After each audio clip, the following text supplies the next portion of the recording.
It's important for us to make sure that we are invested in terms of the way that we appropriate our time in terms of striving to positively impact the lives of other people. And it doesn't have to be anything like you going into another country and volunteering to build wells or some shit like that. I mean, some of y'all ain't got the energy to do that. Talk to your damn neighbors.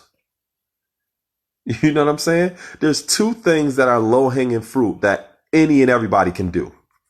Education, get more knowledge or to get more informed about what's going on locally and regionally, and then ultimately nationally. Learn something. Invest in education, and then find something that's related to that education that you can create some advocacy around, that you can advocate for, not just simply running your mouth, but investing in something. You invested in anything else anyway. I seen this dude today that had Adidas everything. He had an Adidas hat on, Adidas sweatsuit, sneakers, probably had Adidas socks on, and boxers. You know what I'm saying? And I'm thinking like, yo, we have time, but how are we investing that time? What are we doing incrementally every day that can just positively impact the life of somebody? And that's how I live. There's not one single day that goes by that I cannot articulate for you something that I learned that day. I do that every night. And that is an easy way to really quantify your growth and development, because a lot of times when people talk about knowledge of self or growth and development, it is something that a lot of people may not have a true sense of, and it could be very ambiguous. You hear somebody talk about they got knowledge of self or they dealing with growth and development. Okay, how? Quantify that for me. A lot of times people can't really put that into concrete terms because it comes across as very ambiguous. An easy way to start quantifying that is to commit yourself to learning something new every single day, where at the end of that day, you reflecting on your process through that 24 hours. What's one thing that I learned new? And that is a very accurate and concrete way for you to quantify growth and development. Peace, Queen.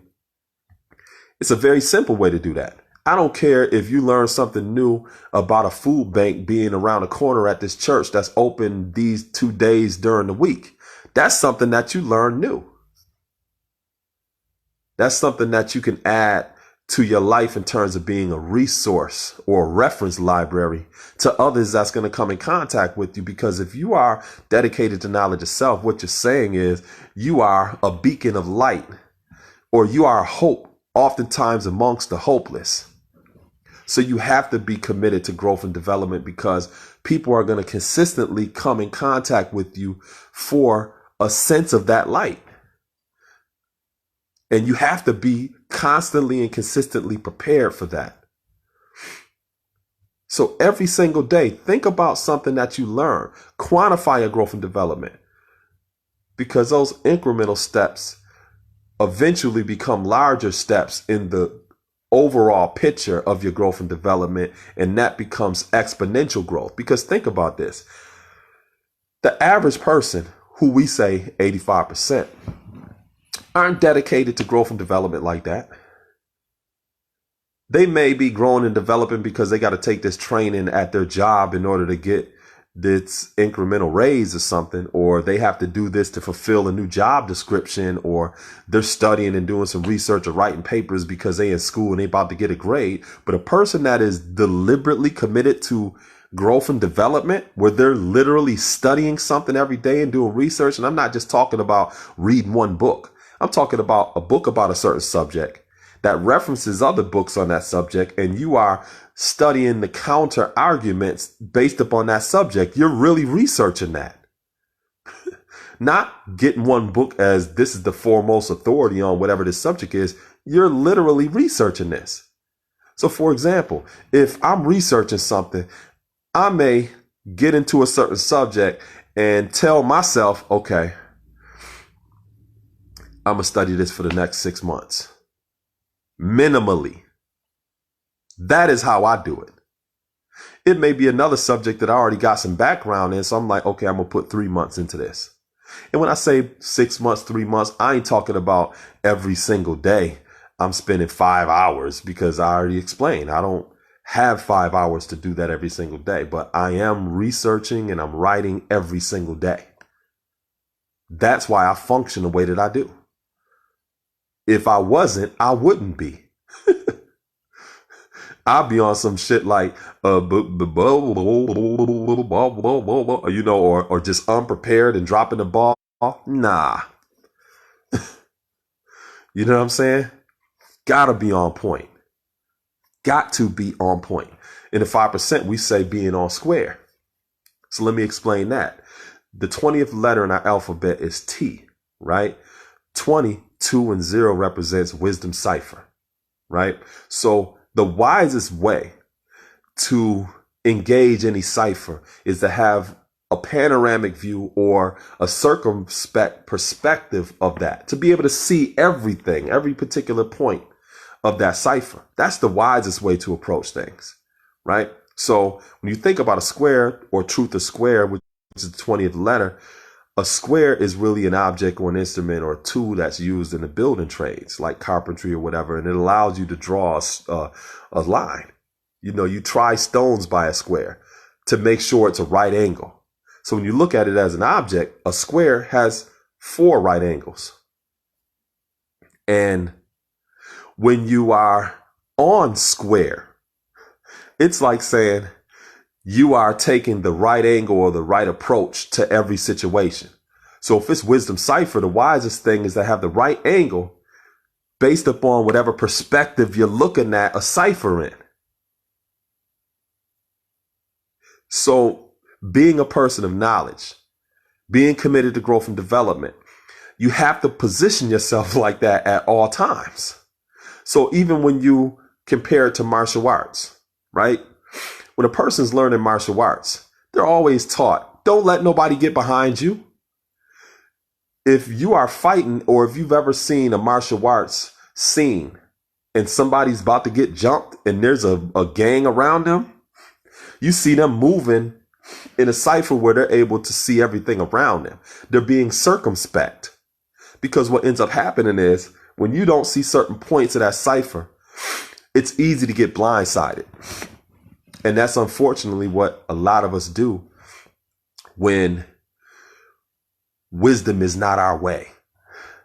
When we just going on how we feel or what we believe or any of those different things, which is not based upon a solid foundation, which has integrity or fortitude. That's why knowledge precedes wisdom, because you can't make wise decisions or choices if you don't know shit first.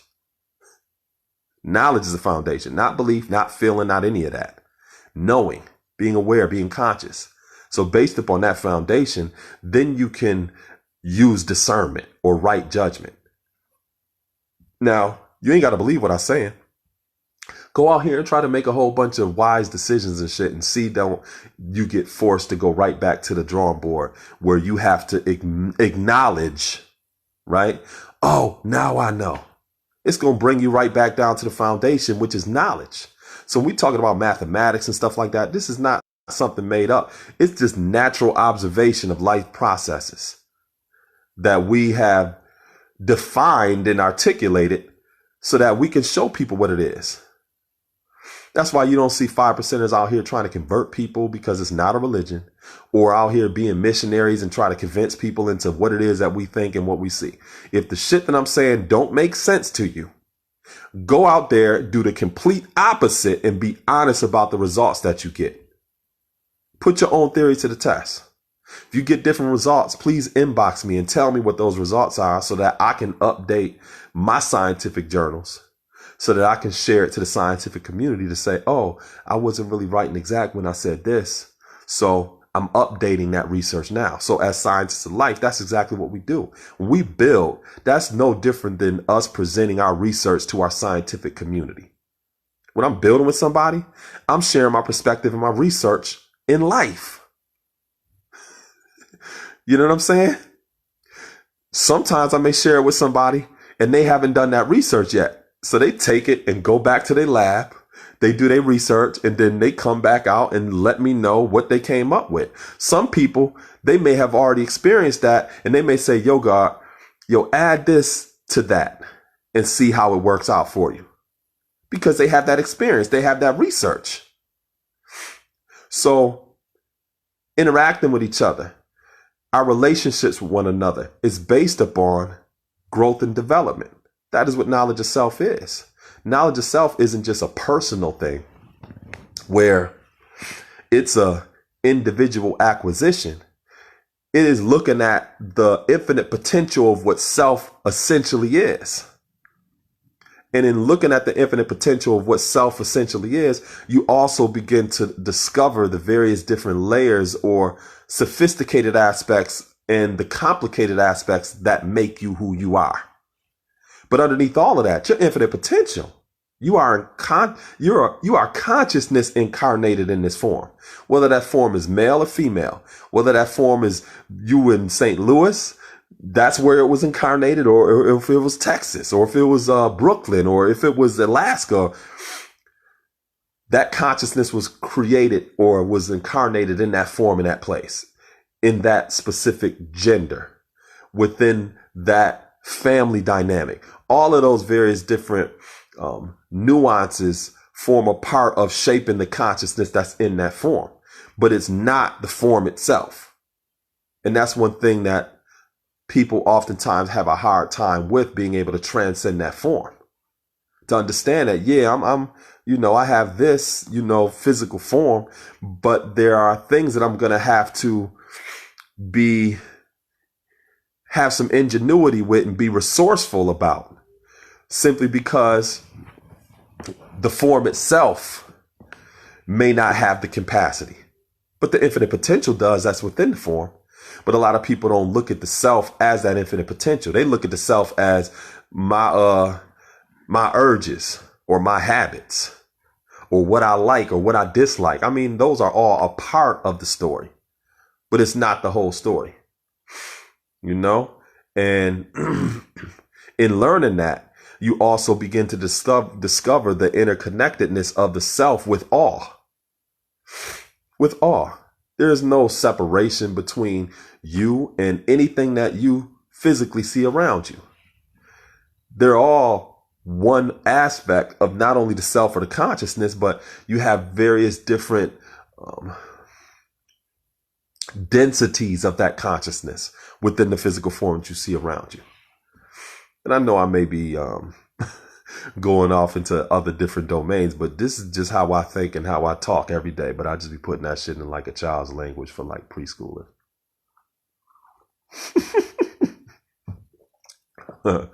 I tell them like this, like, we don't use the word can't in our class. No, don't say can't nothing.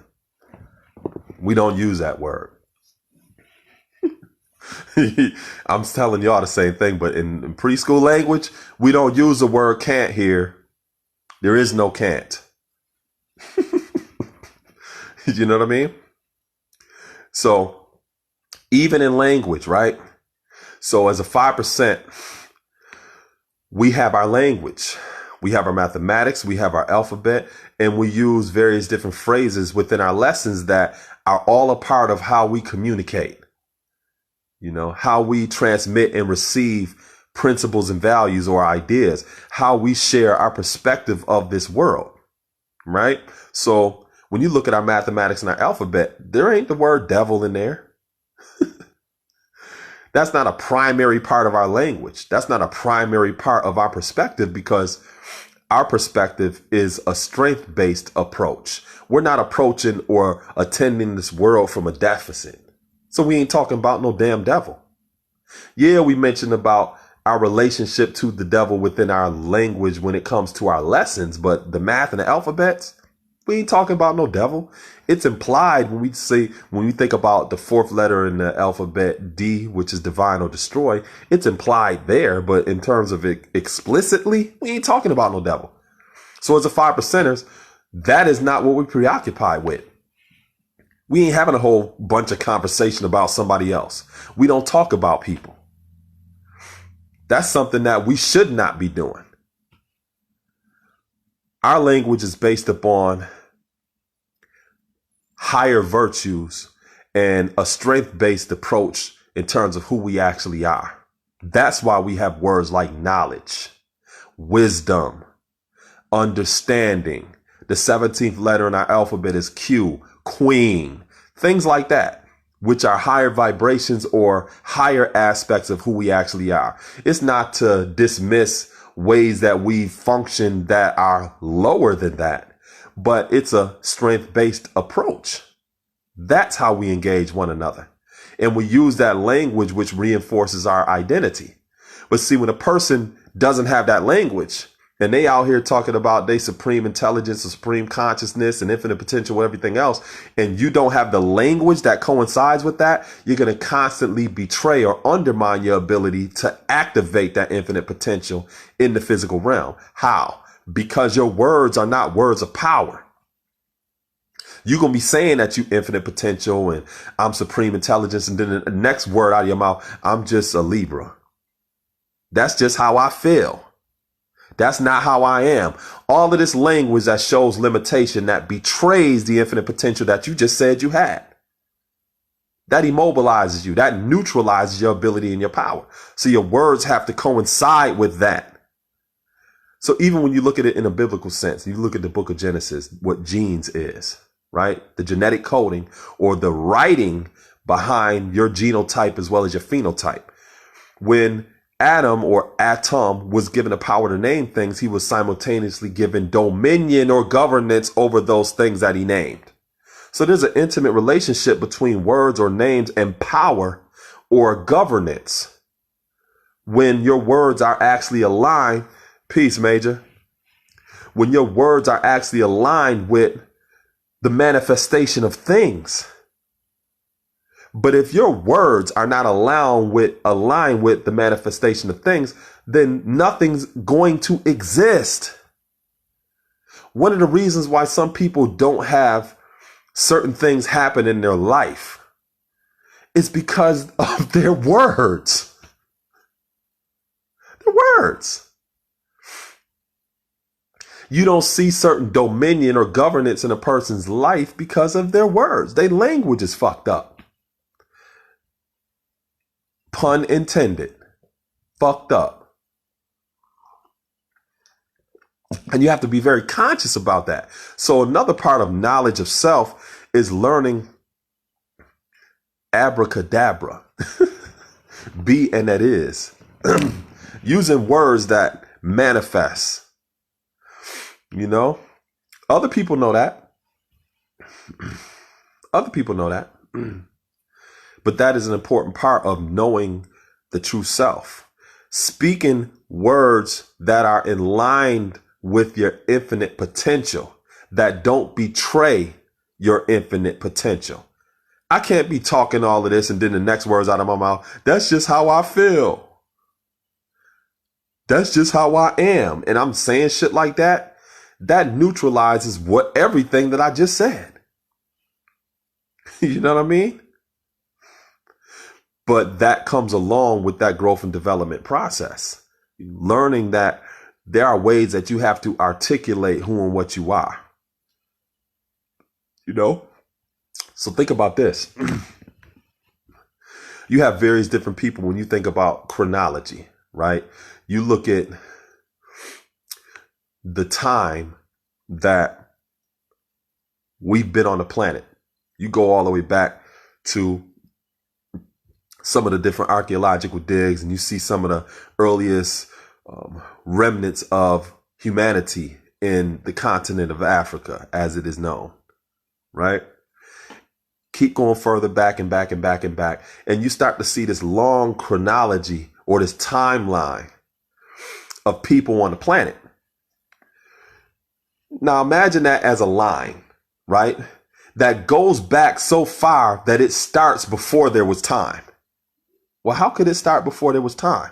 Well, a clock is just a device used to calculate time. Calculating time is really just calculating change. So before there was a clock, before there was a sundial, there obviously had to be people, our people, who invented the sundial and the clock, which means we proceed time. Prior to the invention of this device to calculate change, we were just living timelessly. We were just aligned with the changes that was actually occurring in nature.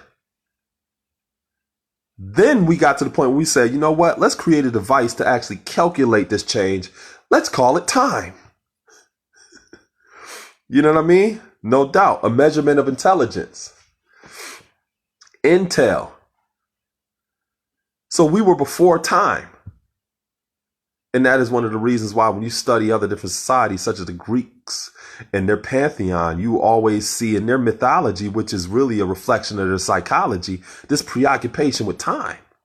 That's even where you get Cronus from, where you get the term chronology, right? So imagine this timeline created by timeless people. And you get some people who want to define themselves as little points on this timeline thousands of years later. I'm just a Christian. That's fine. You can define yourself in that little segment of time all you want. But know that we defined ourselves in various different ways before you even came up with that term you coined Christian. Then you got some people, oh, I'm Hebrew. Oh, I'm a Moor. I'm Nuwabian. I'm this, that, and the third. I'm a Muslim. I'm this, that. Hey, if y'all wanted to find yourself somewhere on a point on this timeline, go ahead. That's good. Just don't try to convince me that that's all I am. So as a 5%er, we take the most accurate and the most efficient way to define ourselves. We say we're the original people. We're original. We're first. I don't care what language it is. I don't care if it's the language that they be speaking, in the Serengeti. We the original people. If you want to say we were the Twa people or whatever, that people refer to as the Pygmies or whatever, and we were speaking that kind of, go ahead. But we the original people. We're the first. Call us what you want. Just don't not call us the first. How could you argue that? You can't.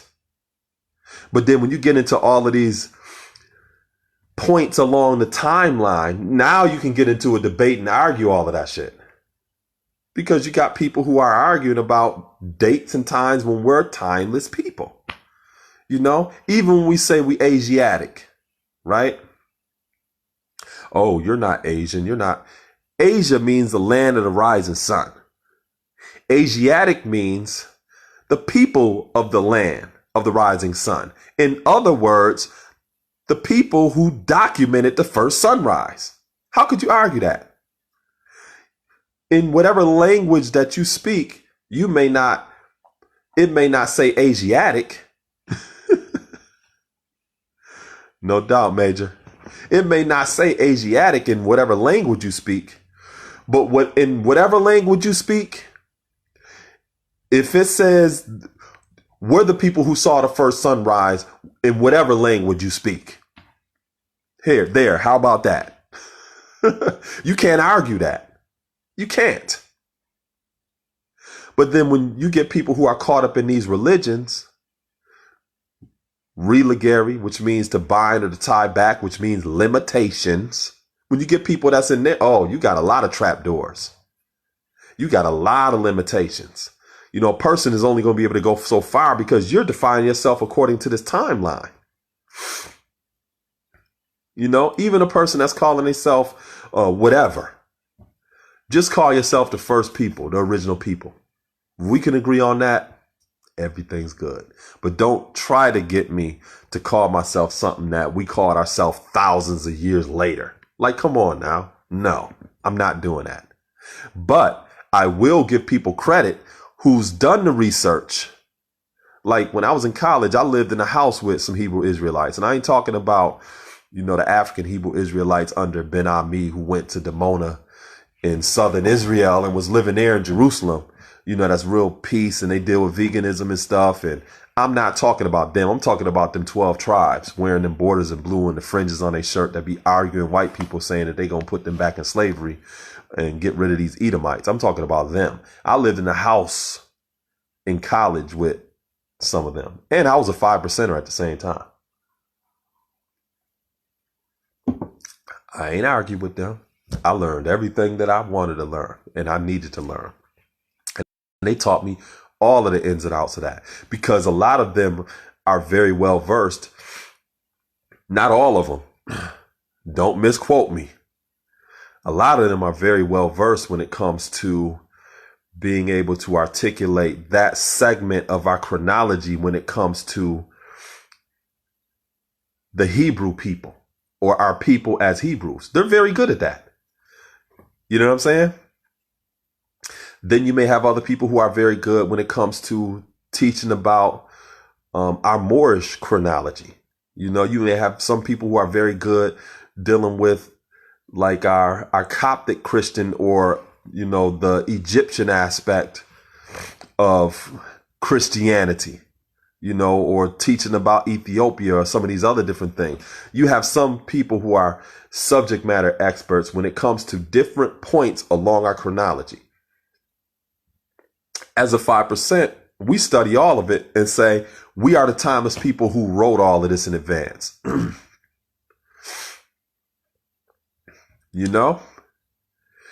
And why is that the proper or the most effective or efficient position to take? Because you're not limiting yourself. You're thinking outside of the parameters of chronology or time, because you essentially are timeless. You're not limiting who you actually are or your infinite potential. And that is a critical part of knowledge of self.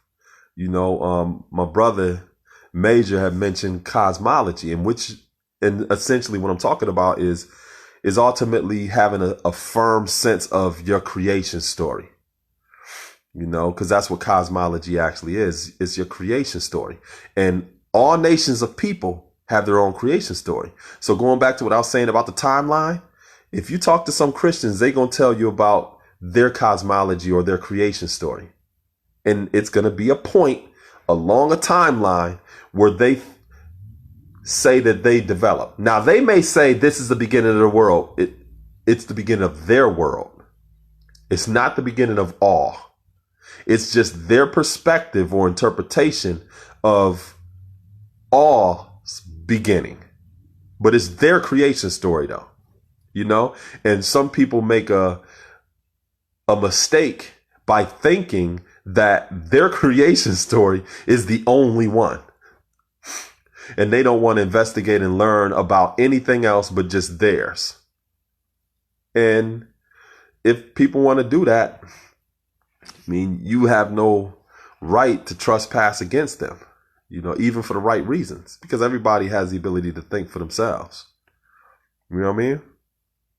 But this journey, this life is lonely a lot of times.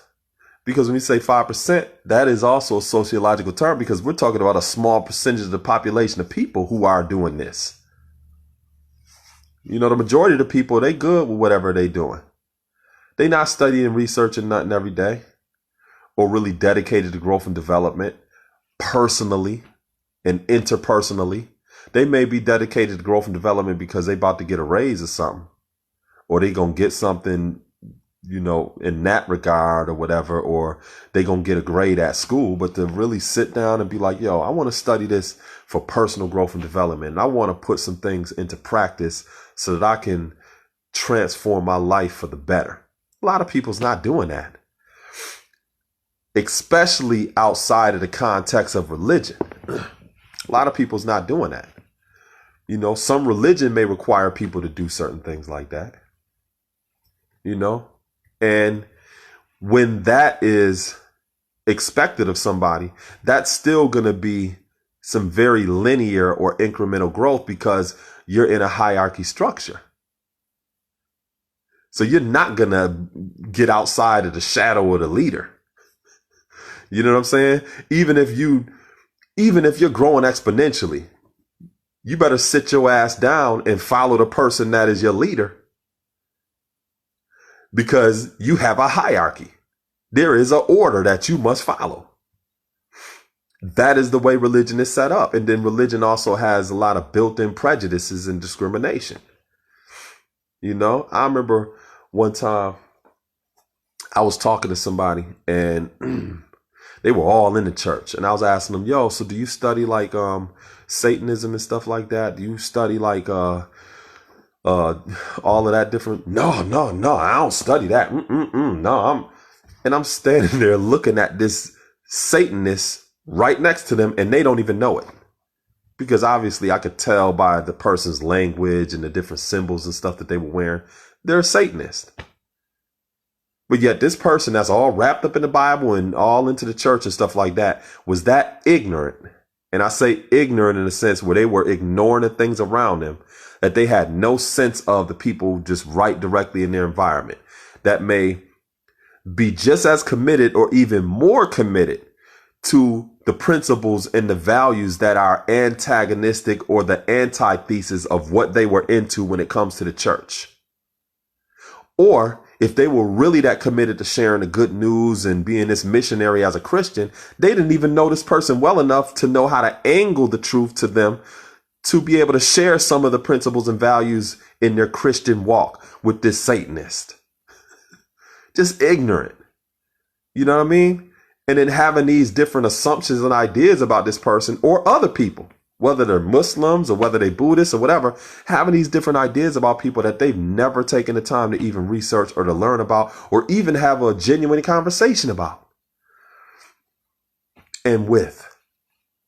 So a lot of religions have these built-in prejudices that also limits and undermines a person's ability to manifest their infinite potential. You know? So as a 5%, this is a way of life. This ain't no religion. I go wherever I want. If somebody tells me, yo, we're having this event at the church on Sunday, if I'm not at the museum or if I don't have nothing to do, yo, I'll come through and check it out. You know, if a person is doing this, that, and the third, you know, I go wherever I want to go. So when we say culture or freedom, or we talk about freedom's relationship to culture, it's saying that we're not restricted to wherever we want to go. We just operate within the parameters of our principles and our values. We have a certain type of cultural integrity. So there's certain things we will do and certain things we not going to do. You know what I mean? But it's not nobody standing over us like, you need to do this, you need to do that, or somebody telling us what to do. Like, hell no, we take responsibility for our life. And there's never an out to blame somebody else. And that is one of the reasons too, you know, that's why I look at a person's character. I'll talk to anybody. Me too. Me too, I'm rich. Yo. And that's one reason too, like as a 5%, like we are dedicated to knowing. So knowledge, when you think about the word science, science comes from the Latin root scire, which means to know. So a scientist is dedicated to knowing, right? So as a scientist of life, we are dedicated to knowing about life in all of its aspects. So everything essentially is interesting to us because we're really learning about ourselves, even in the most distorted things that we see in the society. It's still just an aspect of us in a very distorted way. And getting to know those aspects of self gives us a greater insight into our own self, you know? So like, you know, this being a culture and not a religion, it allows us to directly connect with nature. You know, when you think about us as first world people going all the way back to like our indigenous societies prior to the development of civilization, we learned all of the things that I'm talking about by experiencing direct relationship with nature. You know, it's kind of like a A lot of us are to this point in our devolution, because it ain't evolution, our devolution, that we've had to rely upon a lot of props and resources and find some very resourceful ways to reconnect back to our original self. You know, think about the various different things that we have to do on a dietary level. You know, sometimes for you to even perceive certain things in a sensory way, you got to get rid of some shit out of your system, because the type of density of the food that you're ingesting weighs you down to such a low vibration or a low frequency that on a sensory level, you're not able to pick up certain things. That's why fasting is a good thing. Intermittent fasting. You know, eating lighter foods or consuming vegetables and fruits and things like that don't take as much energy in terms of the digestive process. You know, you think about the density of a lot of the food that we eat. Yo, think about certain meals you eat. You don't want to get up and run no mile after that. You ain't trying to get up and go do nothing after eating certain foods. That shit literally weighs you down. And on a cognitive level, on a sensory level, it weighs you down in that regard as well. You know, you may not, after eating a big ass meal, you ain't going swimming in the pool and doing no laps. You ain't going on a court and playing no ball, nothing like that, or doing all these. You about to chill. You know what I'm saying? So sometimes so really knowledge of self is like a total reconstructive process of who we actually are. And that is more in tune with what we mean by build and destroy. Destroy isn't negative in and of itself, and build is not positive in and of itself. You know, I've seen people build some bullshit. And I've seen some people destroy or deconstruct some bullshit. So they're not negative or positive in and of themselves. It's an infinite process. So when you look at the number 8 and you turn it sideways, it becomes a lemon skate. It's a sign for infinity in mathematics. So it's a constant process of in growth and development where you're constructing and you're deconstructing. You're finding ways to add on, finding ways to take certain things away. Oh, my hoodie? Oh, yeah. It's my Atlantis School for Gifted Youngsters.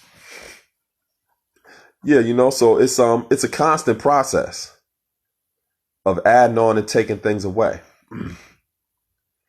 And this is a process that permutates all the time, meaning something that you added on today, you may need to take that shit away tomorrow, and vice versa.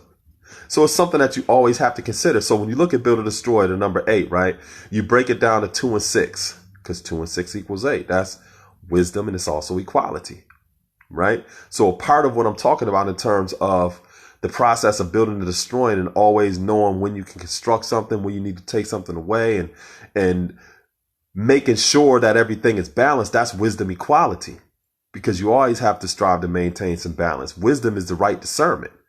So you have to rightly discern when you need to add something on, okay, when you need to take a little away. As brothers and sisters, we should aid in that process with one another. That should be a part of what we're sharing with each other. Like, yo, G, I think you should take a little bit of that off. You know, even if, you know, if you feel that one of your brothers may be coming across a little bit too hot-headed or a little bit too aggressive, you know, you need, you know, God, calm that down a little bit. You know, I need, you know, you need to step away from that for a minute. That is deconstructing. That is destroying. You know what I'm saying? Or it may be a scenario where you like, yo, I think you need to add a little bit more on, or elaborate a little bit more onto this. You know, those kind of relationships that we should have. So that is in part an expression of wisdom equality, or 2 and 6. You're using wisdom, or you're rightly discerning the best way that people can maintain some balance and homeostasis in their life and to deal with things fairly, because that's also what equality is. That is an important part of build or destroy, right? And like I said, these mathematics is not something somebody got to be convinced of and shit. If you don't believe what I'm saying and that it does not work, then I challenge you to go out here and to do the complete opposite. If you don't think that you need brothers and sisters around you or people that are close to you that can share with you wisdom or rightly discern when you need to add something on, when you should take something away so that you can help maintain some balance. If you don't think you need people within your circle or that you need to be that way to others, don't then. Don't. And see what happens. See what happens. Because you're going to see the evidence of what is going to come out of that. Why does born come after that? How or why does it fall after that infinite symbol? Other than the cliche answer that born comes after build or destroy. Well, it kind of goes right into what I was saying, G. Born just means creation. It also means manifestation. So if a person isn't convinced about something that I'm talking about, just see what is going to be made manifest through how you do things. No doubt, G. True indeed, Major. It's evidence. It's the manifestation. But be genuine and honest about the shit that you see. Some people be wanting to front. They'll do things, and then when the evidence comes out, it's like, oh, nah, that's not what it really is. What it really was supposed to be and what I hoped, So now they want to do all of this dancing instead of looking at it for what it actually is. Now think about if we as hunter and gatherers were functioning according to that logic. We wouldn't eat. Could you imagine being a hunter with that kind of fucked up logic? Oh, the trap that I put over there, they didn't get in it because of this, that, and the third. And no, the trap was fucked up. You put it in the wrong place.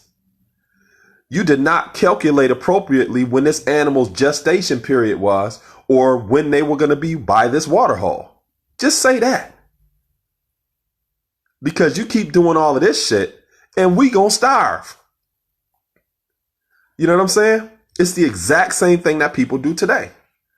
But as scientists of life, you can't do that. Your life depends upon the evidence or the knowledge that you make born. And you're sharing it with the scientific community.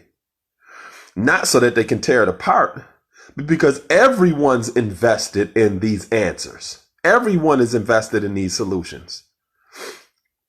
So you're sharing it not only to add knowledge on to everybody else's cipher or the cipher as a whole, but you're sharing it also because you have the potential of standing to be corrected because somebody else may add on to that. So you may have to take that research back to your lab and say, well, let me make some adjustments and then present it again to the scientific community or to present it again to my family, to my community.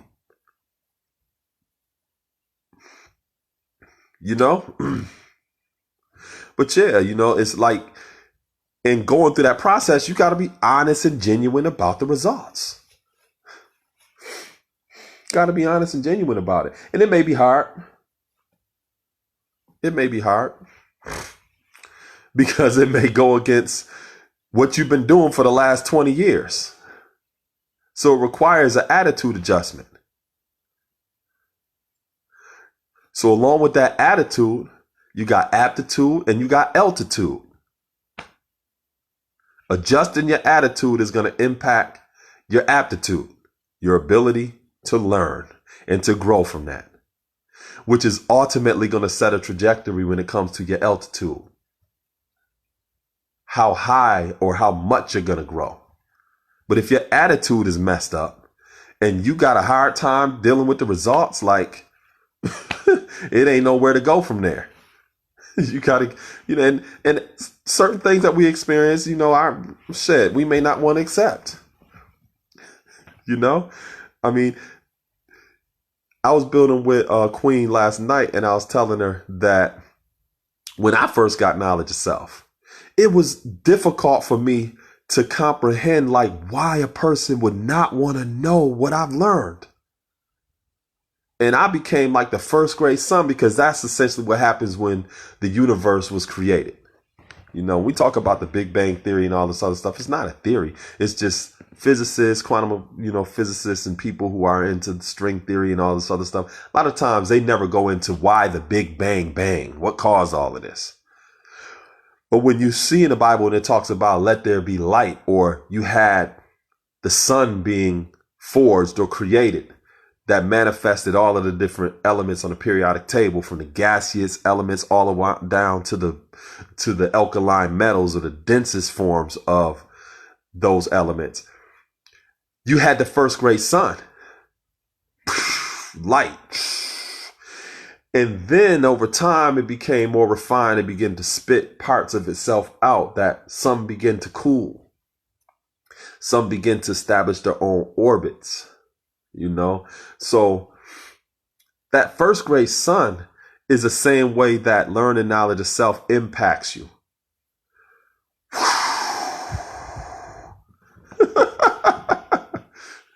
Wasn't no meteorologist then, God.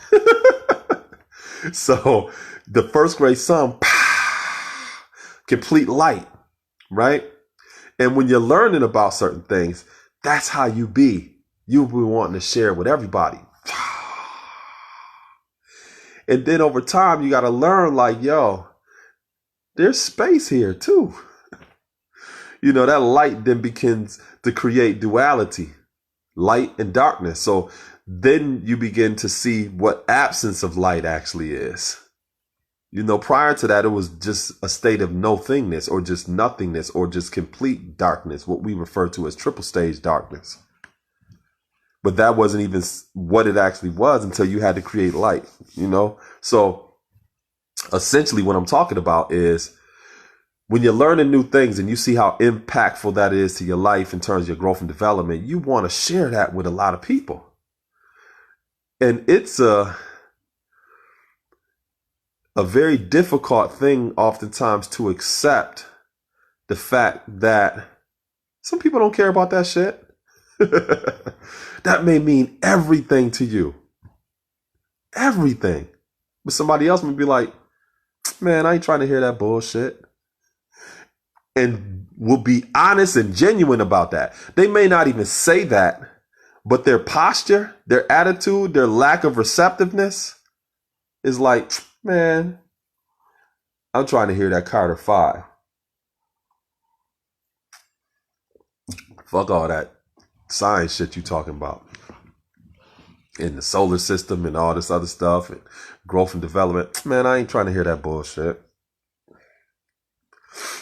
I'm about to watch this smack battle and shit. And that's cool. You have to learn to accept that, that people value what they see as important to them. And you have no right to impose your values or what you think is important on somebody else. You ain't got the right to do that. If they think that that's important and that's valuable to them, the shit may hurt you, but you got it. What you gonna do? What you gonna do? You gotta accept it. Because if you don't accept it, you just creating a world of trouble for yourself. You worrying about something that you don't have the power to change.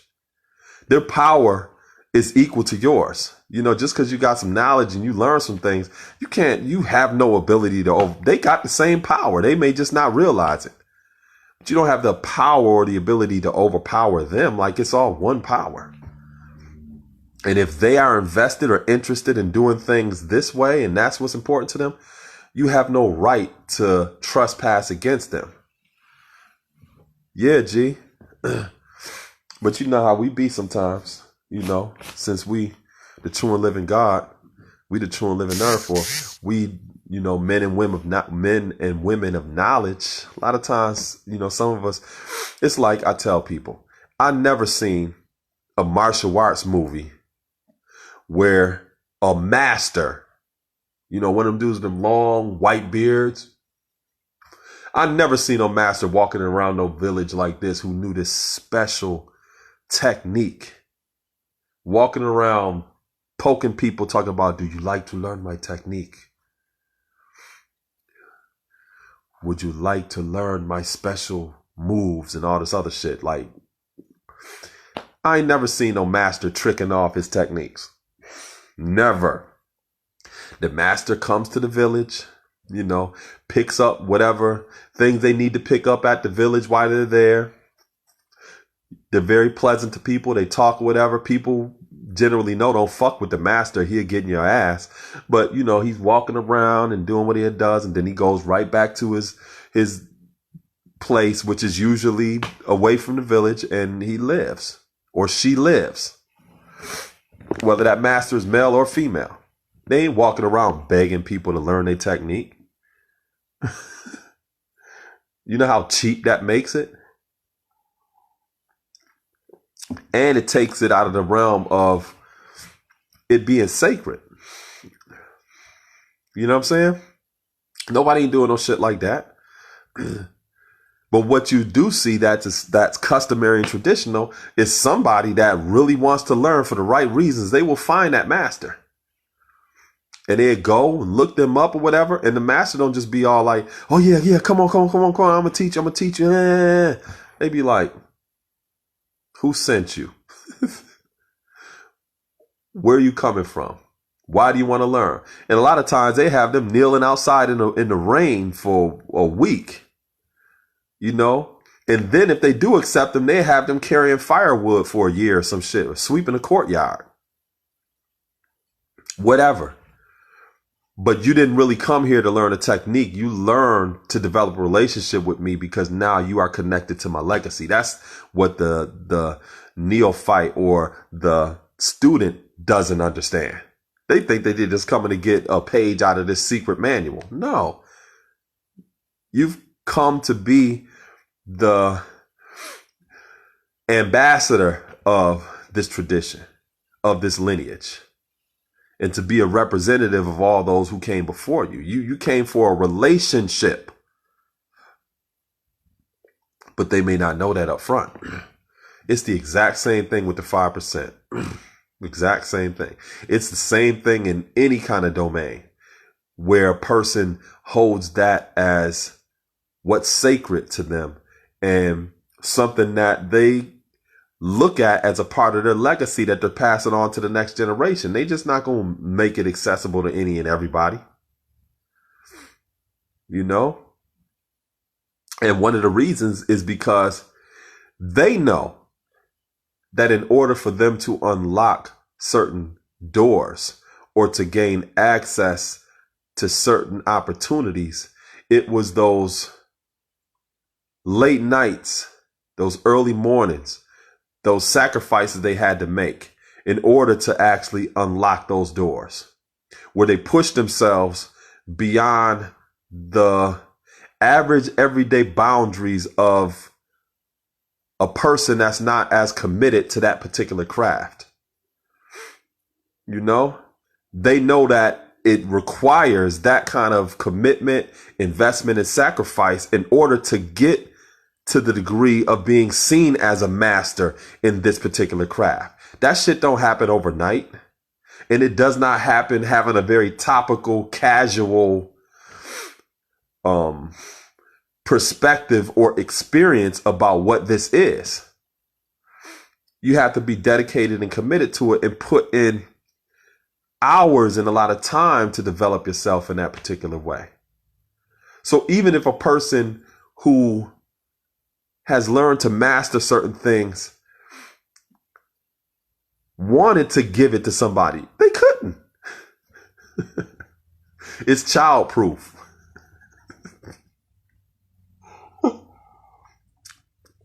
That's what it means when you studying like occult sciences and mysticism and shit, and it's talking about hermetic teachings. Hermetic meaning tightly sealed or closed. That's what it means.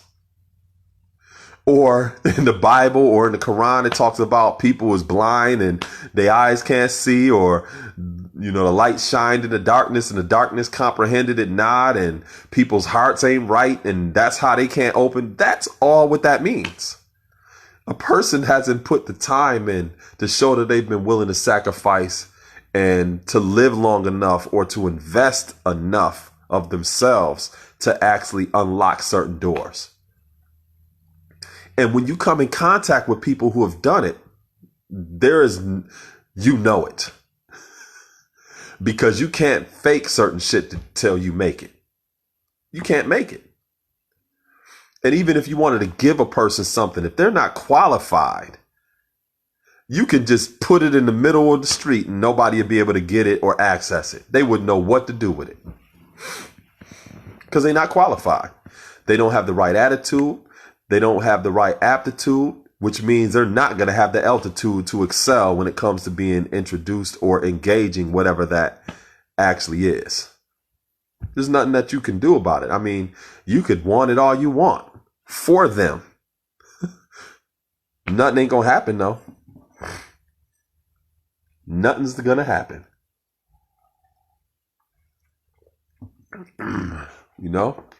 But going back to what I was saying originally, like,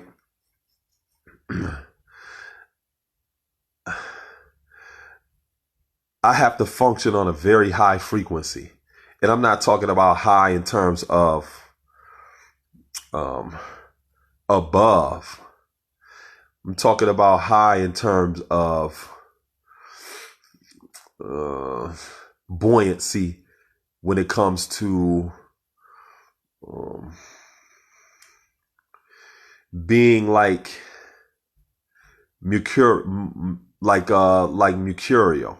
or being like an air sign, or being on a frequency of intelligence where I don't have the luxury of not having answers or not having the ability to respond to certain instances that occurs in my life or that comes across me.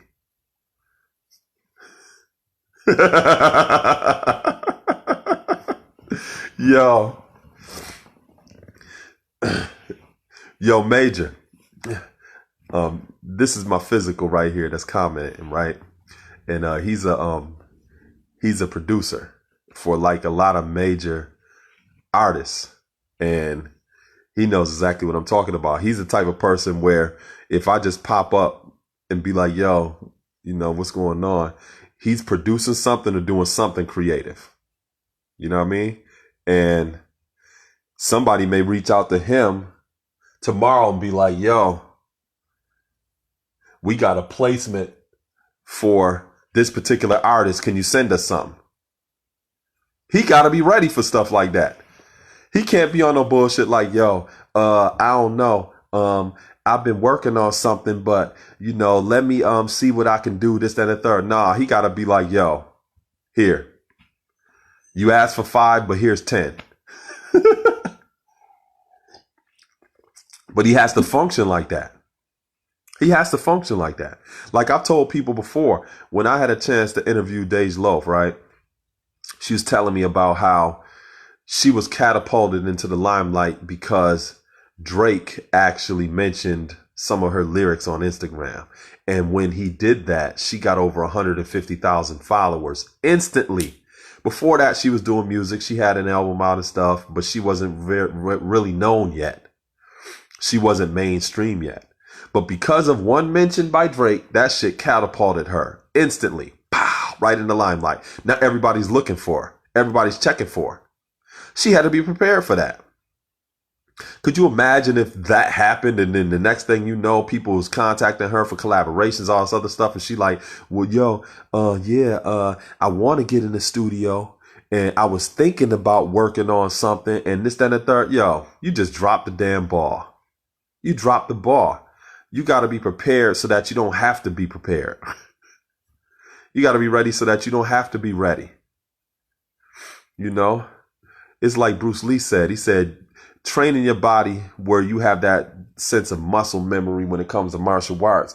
It's a process of acting without acting, where you don't even have to think about your responses when it comes to being in combat or engaging people, your body just reacts or responds because you've trained it so well that you don't got to get ready.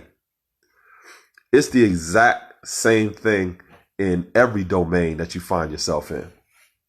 And that is what separates the mediocre and the bullshitters from people who are elevating in whatever craft that they're involved in. If they are studying some type of metaphysical system, or if they are involved in certain spiritual practices, or they are practicing a certain culture or religion or whatever, you have to be dedicated and committed to that degree where you can ultimately start seeing those type of results. And if not, then you're going to be just as much as a mediocre person as everybody usually is across the board when it comes to any type of domain that you find yourself wanting to engage. It doesn't matter what it is, you know?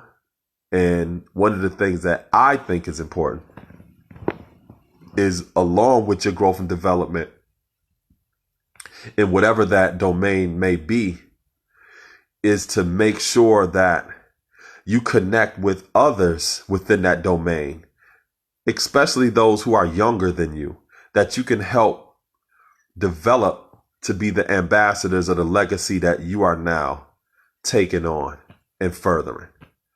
Because if not, whatever you're doing is going to essentially die with you.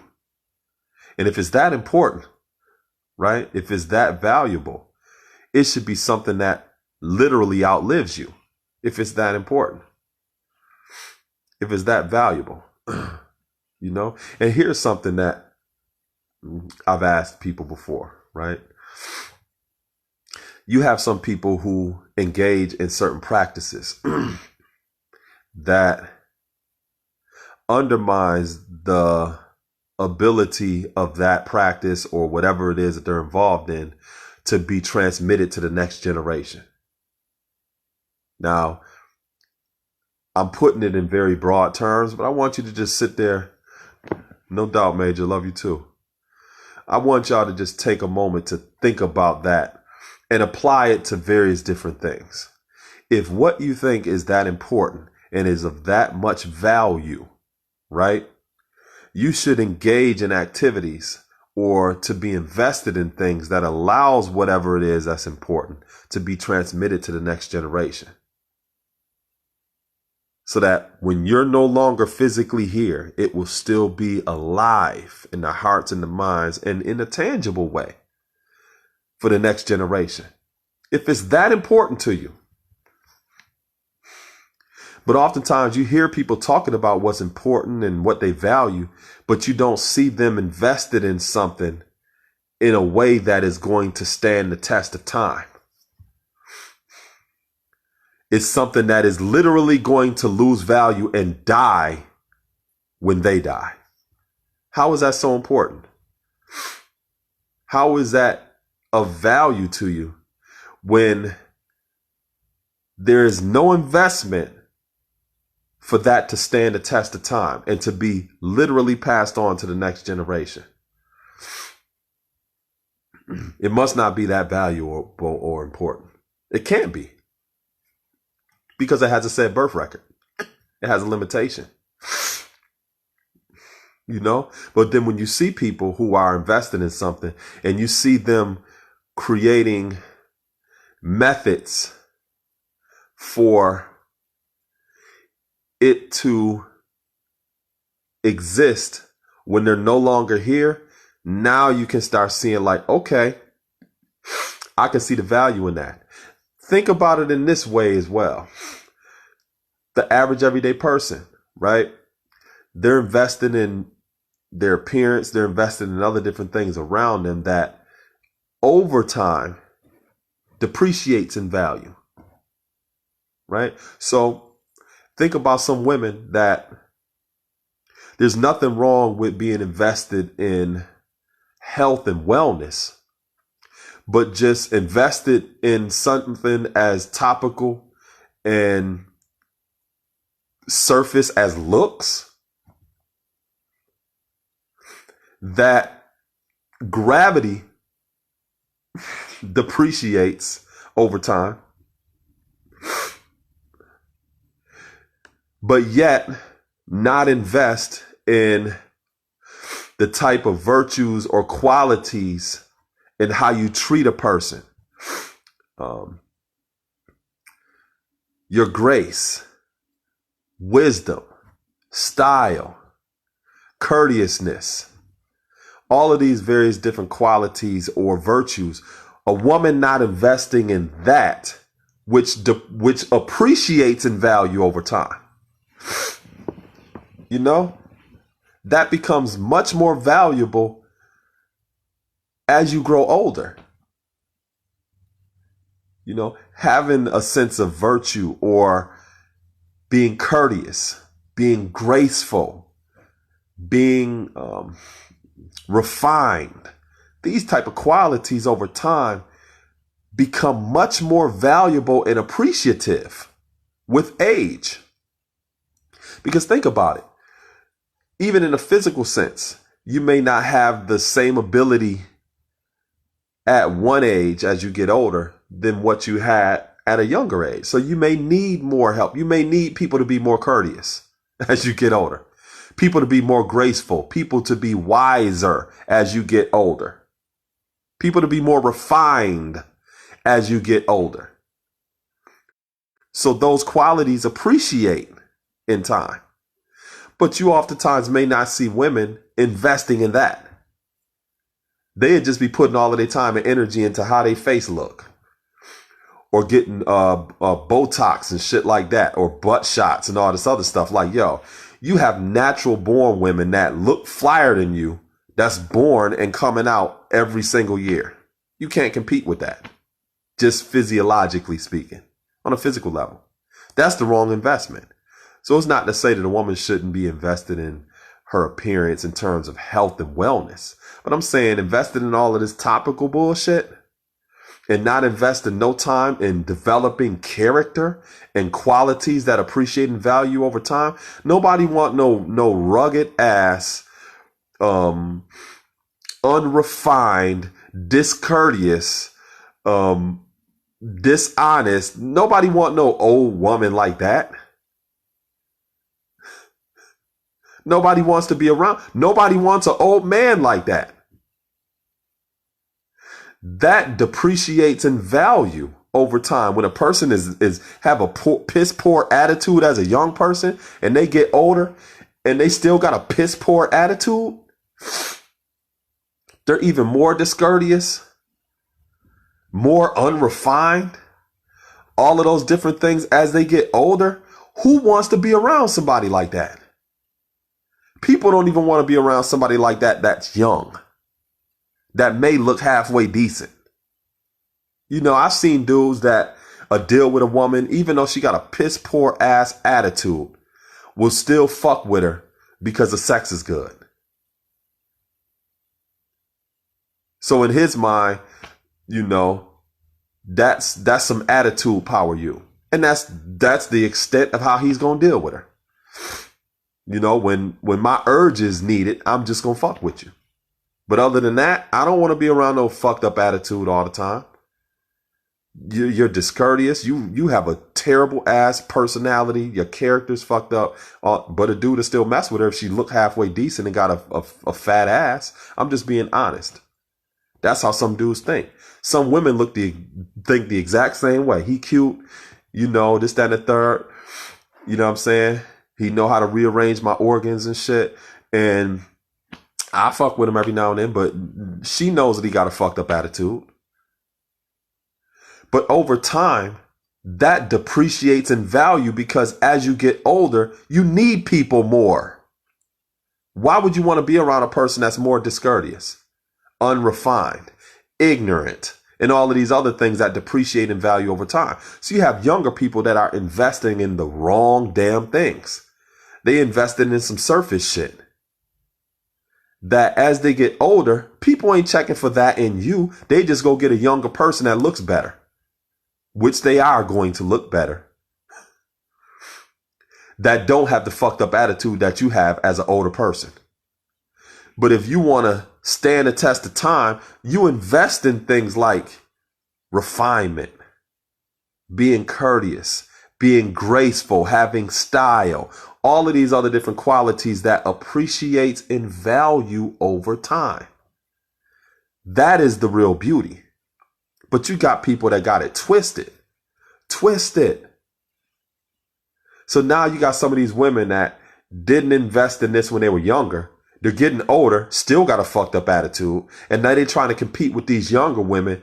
They can't compete with them because they don't look as fly. They're not as healthy. They're not as refined. And then they got 4 or 5 or 6 children, instead of doing what they should have been doing when they were younger. And it's still not too late. You know what I'm saying? If a woman gets older and stuff, there's still time to develop certain qualities that appreciates in value over time as she gets older. It's the same thing with dudes. Not just saying women is like that. Same thing with dudes. You got dudes walking around, fucked up attitude. All they're invested in is something very topical and surface and generic about who they are. They go and get a car that depreciates in value as soon as they drive it off the lot. They're going around getting certain clothes that depreciates in value as soon as they put it on their ass. They're not developing a sense of refinement, being courteous, style, having some grace, all of these different qualities that a woman appreciates even more as you get older. A lot of dudes ain't investing in that. You know what I'm saying?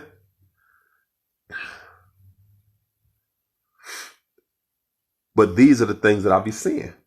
These are the things that I be seeing. You know, I don't talk about it all the time, but I strive to address it in my own way by approaching things from more strength-based perspective, not necessarily pointing out and talking about deficits all the time, but building upon assets. You know, if it's certain qualities that a person has, striving to tell them a little bit more about ways that they could even better increase or improve whatever those qualities are, because they appreciate in value over time. And then striving to show them things that, you know, they're not appreciating in value over time. Yeah, fly ass body, but the engine ain't worth a damn. Yup. You know, and we've been taught this as babies. We've been taught how to eat these wrong foods or to see ourselves in this way since we were children growing up in this society. So a lot of that has to be undone. A lot of the process of knowledge of self is unlearning a lot of these negative ideas and things that we've adopted about ourselves, which are not valuable. You know? And it takes time. It's something that you invest in each and every day. So it's not like knowledge of self is some land or some place that plateaus somewhere. You know, this is a constant growth and development process each and every day. What I'm talking about, some of the things that I think right now, 5 years from now, 10 years from now, I'm going to be in a different place in my growth and development and be able to look back upon my perspective now. Some of the things may still be relevant or valuable to me in that particular place in my life. And other things I may have evolved beyond, where I realize like that's not even something that I need to be talking about or emphasizing to people. You know, I'm in a different place right now. You know, but you know, knowledge of self is it's a never-ending inner journey.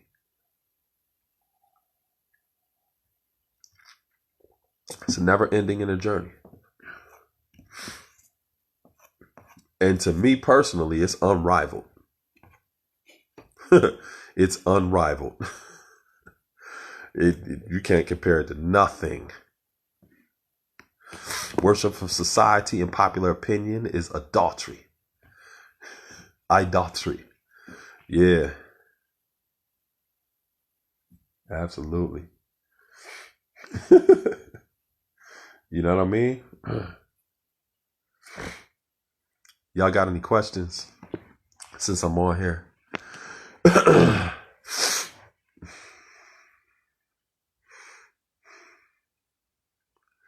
Any questions?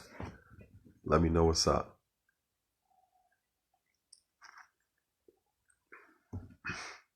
You know, it's crazy. Like some people, they be looking, oh, I'm getting older and stuff like that. I'd be proud. Like, yeah, I'm becoming an elder.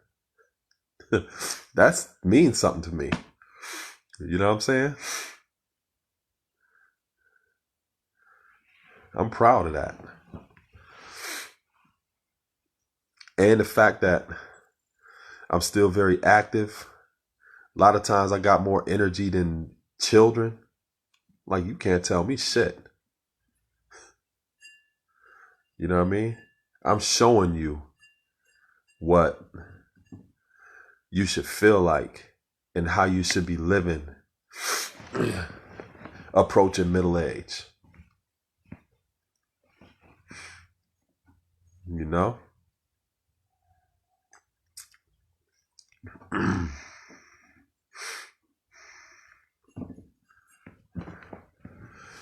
But yeah, so today is the 12th. And the 12th letter in our alphabet is the letter L. And we say that it represents love. In our alphabet, we also say that it represents love, hell, or right. Love, hell, or right. Can you touch on what it was like when you was running for a political position in your community? Running for any political peace, God. Running for any political position is you're promoting yourself. You know what I mean? And my campaign wasn't about what I'm just going to do for people, but it was very educational, as well as it was about advocacy. So even though, like, those of you who are connected with me online, you may be familiar with some of the things that I do, I don't share everything that I do. You know what I mean? And in part, I do that because it requires some degree of egocentricity to promote or to share what you individually do. You know what I mean? And I've really had to learn ways to reconcile that, because I don't go around telling everybody what I do or pull out some big ass laundry list of everything that I've done and what I'm doing. I don't talk like that. You know what I mean? So if I'm coming in contact with somebody and they're like, hey, you know, so and so, what do you do? I've had to learn to be comfortable telling people some of the things that I do. Because a lot of times, if I start telling people what I do, either the shit is unbelievable or it's intimidating to some people. Because a lot of people have this, what I call a business card consciousness. You know, they measure, weigh, and calculate people based upon their worth according to what it is that they do. And there's a lot of shit that I've done and there's a lot of shit that I do, but I don't walk around and lead with that, even though that's very important to other people. And it's obviously important to me because I do the shit, but I don't think that it's important enough for me to go around with my chest poked out all the time telling everybody what I do. You know what I'm saying? And at the same time, frankly, you create enemies that way, especially when you're around people who feel a certain kind of way because they're unaccomplished. And there's not much prestigious shit that they did in their life. You know what I'm saying? Like me going around telling people all the time, like, yeah, I've written 16 books and my books is about social commentary and I write about this subject and that subject and this blah, blah, blah, blah. And I've written over almost 400 articles, you know, and I've been writing articles going all the way back to the 90s for like UK publications. And I don't ramble shit off and talk to people like that, especially people that I don't know. And a lot of times there's people that I know personally that I don't even talk to about shit like that. They may find out later down the line and be offended, like, yo, how come you ain't telling me this, that, and the third? And I'll be like, you know, and they will be offended about the shit. You know, so I'm saying all that to say, when you run for public office, you got to share a lot of that stuff and tell people, like, because you're informing people of why you're qualified for a certain position. So you have to put it out there like that and let people know. And I had to get comfortable doing that. I'm still not very comfortable doing that kind of stuff. You know what I'm saying? When other people, they ain't got no problem with it and shit. But to me, it's like, man,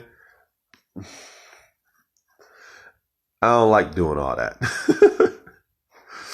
You know what I mean? Because like I said, I know how oftentimes people are. Some people live their life to have some accomplishments and to feel self-important and to feel prestigious. And I'll be doing shit like that, like this. Yeah. I just be doing shit easily. And even in saying it that way, that shit may offend people. Like, oh, he think he this, that, and the third. He think he the shit. He think he better not. Nah. Cause in reality, if I really was saying the shit that I'll be doing, motherfuckers will really be mad, you know? So to go from that to actually campaigning, it was challenging for me because now I got to let people know. And the good thing about it is it did begin to get me a little bit more comfortable sharing the things that I do and who I am and stuff. And I was well received in a lot of different ways because a lot of people may have not known about some of the things that I do or have done, just even in my own city, because I may not be talking to a bunch of people about a lot of different things. You know what I mean? Like even just something as simple as publishing a book. There's a lot of people that to them, that is like something that they can't even conceptualize doing in their lifetime. But I published 16 books. I can publish a book tomorrow if I want to. That's how much I write.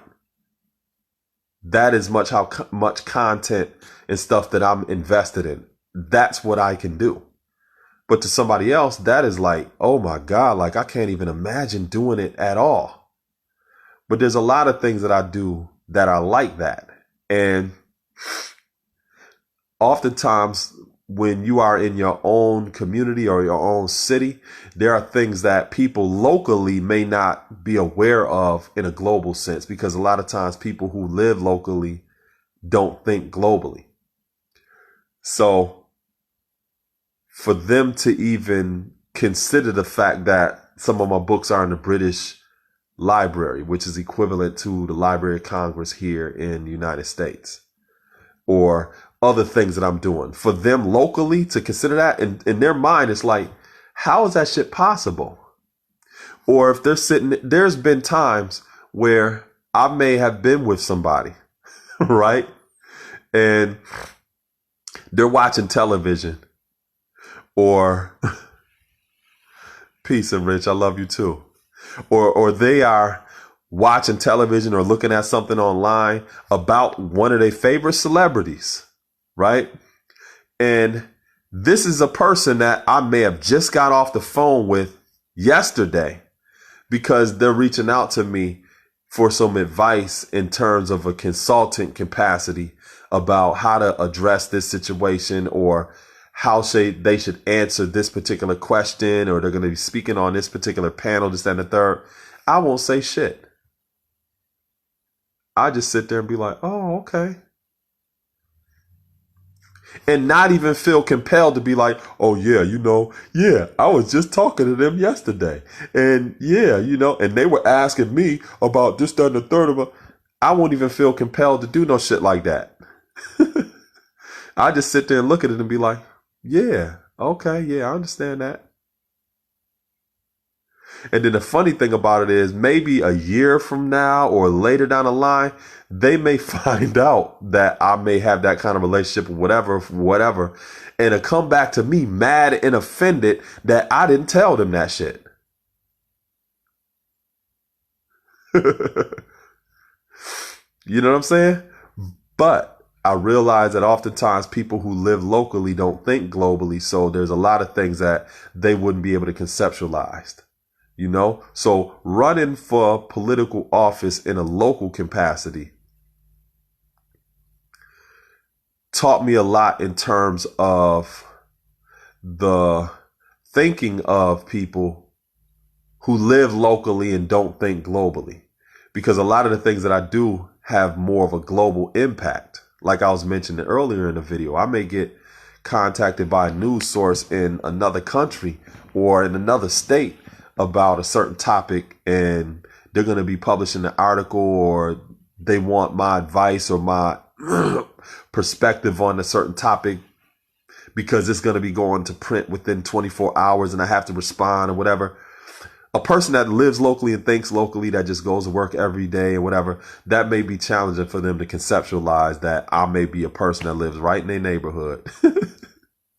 And that's what's really going on in my life. You know what I'm saying? Or some of the other different things that I do. So striving to serve in like a public official capacity locally, but having a global network in the things that I do, oftentimes some people who think locally may not be able to see the global impact or the global asset and resources that come along with that. Other people can, but sometimes people locally may not. So one of the things that I learned, like I mentioned, is just the whole process of campaigning. You know, how the legislative process works, how things get done in a local capacity when it comes to a political landscape.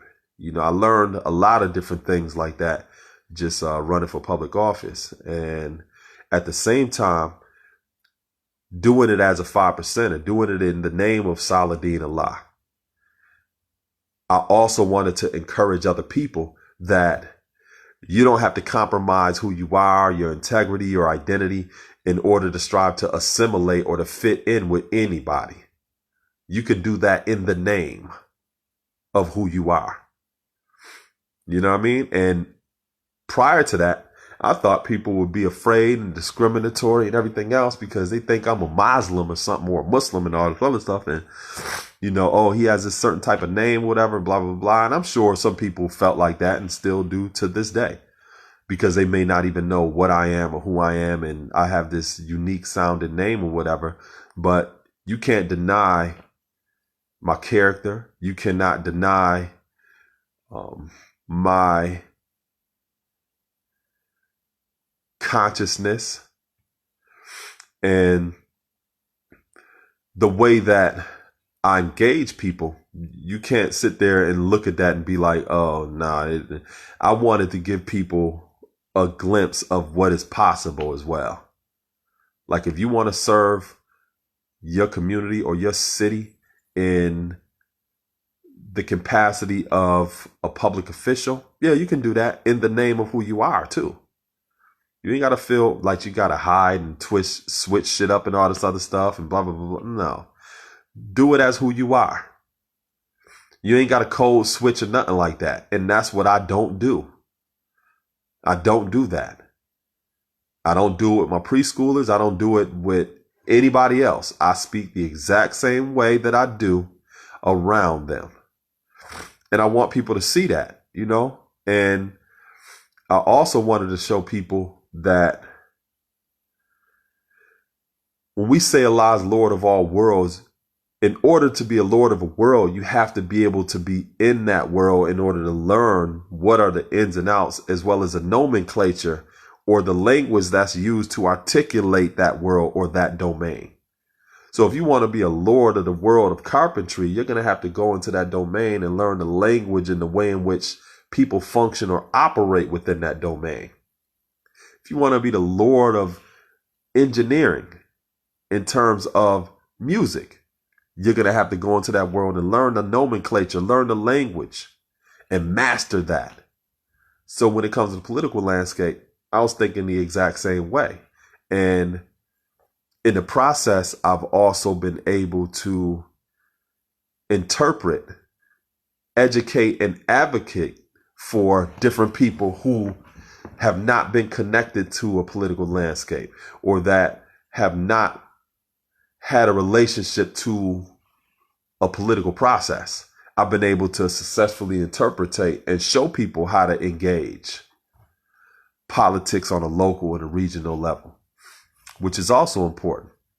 So it wasn't necessarily just about me individually getting a position or anything, but it was about being a representative and a voice of the people who don't have a voice and connecting them to a political landscape where they can recognize their legislative power to change not only the complexities, but also the landscape where they live, and making that political process accessible to them in a very layman terms type of way, because sometimes you get around politicians and shit and they speak in this language above people's head and stuff.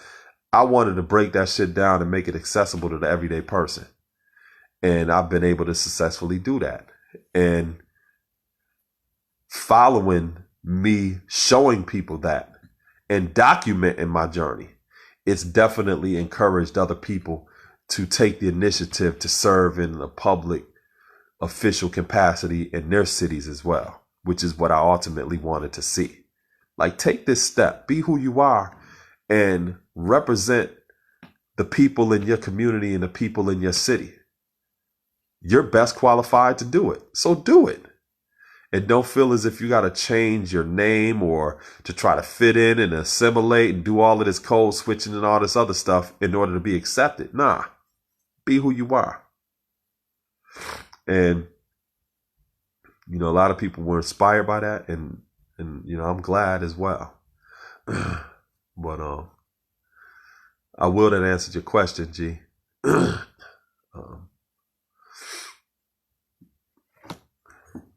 Anybody got any other questions? Oh, I was talking about the letter L, since today is the 12th. 12th letter in the alphabet is L, and it represents love, hell of right. So what does that mean? Well, love, we say, is the highest degree of understanding, right? And in order to develop that degree of understanding, not only just about ourselves, but also within the capacity of a relationship, that process of understanding or seeing things for what they are, not what they appear to be, has to go through a process of temperance. So that's what we say love, hell, or right. Hell is symbolic to fire. Fire may either torment or temper. Torment in a sense of burning things, but temper in a sense of removing impurities. It's really the way that you actually assess that process that you're going through. So whatever you understand or whatever you see as the best part or the highest aspect of what you are connected to or what you have a love for, is going to go through a process of temperance. Sometimes it may feel like torment or torture. Think about if you are into the arts, the creative arts, the performing arts, if you are into athletics, or if you are going to school for something, you go through a process of test where you are going to have a testament. You go through a process of temperance. You see people going through that process where they may experience some torment, or it seems like torture. It's like they feel like they're gonna be burnt out. But at the same time, you get to a point where you start seeing the impurities become removed. The same way if you temper the sword in fire, or if you remove the impurities to make something pure gold. So everything that we love or that we claim to love, including ourselves, goes through that process in order to come out right. So that's why we say love, hella right. Everything goes through that process. But we have to determine whether we love that process, that hell, or if we love ultimately what's right. If we can see through it, because you have to see through it to actually get to it. So when we look at that 12th letter, 12, 1 and 2 is knowledge and wisdom. So knowledge being that foundation or what we stand upon, is going to go through a process of experience. Through that experience, you have to rightly discern that process and what it ultimately means. What is your intention when it comes to going through that? It's the same thing with a relationship. When we claim that we love someone, it's going to be tested. So going through those tests or going through those tribulations, trials, or triumphs, right? Going through that torment, torture, or temperance, is it going to come out right? Is it going to come out right? Because it has to go through a process for you to see if it's even right for you. Whether that is seeing if something was right for you individually, or seeing if it was something right for you in terms of a decision that you made connected to somebody else. Love in that capacity, or love for yourself. So think about a person that may have gone through substance abuse. Some people didn't go through that and come out right. So that was literally hell to them in terms of torment and torture, to the point where their life was actually taken.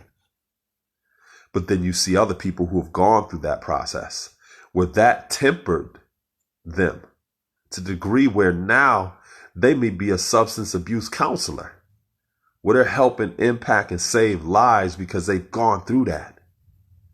And it's a level of love that they have for themselves because they've gone through that process, that they're able to actually share with another person that are in the exact same place that they've gone through. Everyone goes through that process, regardless of what domain, regardless of what career path, regardless of what profession. If they're connected to a certain religion or metaphysical system, or they're studying some occult sciences or whatever, or they just call themselves spiritual, everybody goes through that process. So the 12th being love hella right, it teaches us to identify that natural life process. And it's also a sense of encouragement if we may find ourselves in a tough situation that feels like we're getting burnt out. Whether it's on the job, whether it's in a relationship, regardless of what it is. It's on how we assess that state that we're presently in. Is it torment? Is it torture? Yeah, it may feel that way, but at the same time, use it as a sense of temperance. Use it as a state which is going to purify you and bring out the best in who you are, because ultimately it's there so you can end up right. Where you can see things right, you know?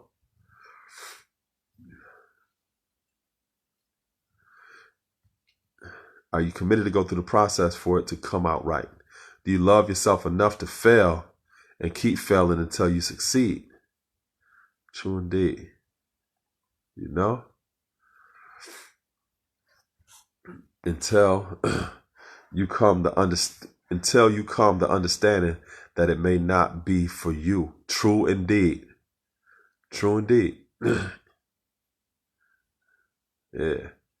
So it's like, in a sense too, it's like love hella right is saying you may be going through something, and the right perspective ultimately is don't put yourself through that shit again. Ain't no love worth that shit. That may be the understanding. Or the understanding may be it's worth it. You be the best judge or the best knower of that. But it's a process. And like I said, this is not nothing that somebody has to be convinced about, you know, or you have to try to tell somebody they need to believe this. Don't believe any of the things that I'm saying. Just put it to practice and put it to test and judge for yourself the value and the validity of what it is that's being shared. So when we're learning about the math and the alphabet and different things along those lines, it's like these are procedures. It's practical information of how a person can positively progress in their life. They're keys to a person's growth and development. If a person wants to use it, go ahead.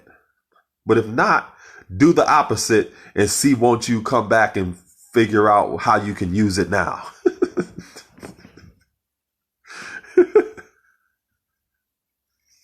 Because that's what's going to happen. You know? So, y'all got any other questions? I think I'm going to go in my studio and produce some music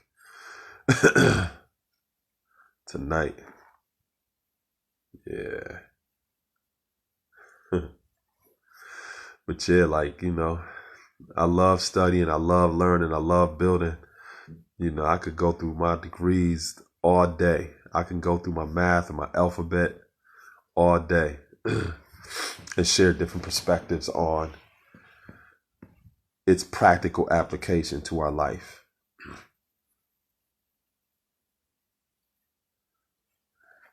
You know?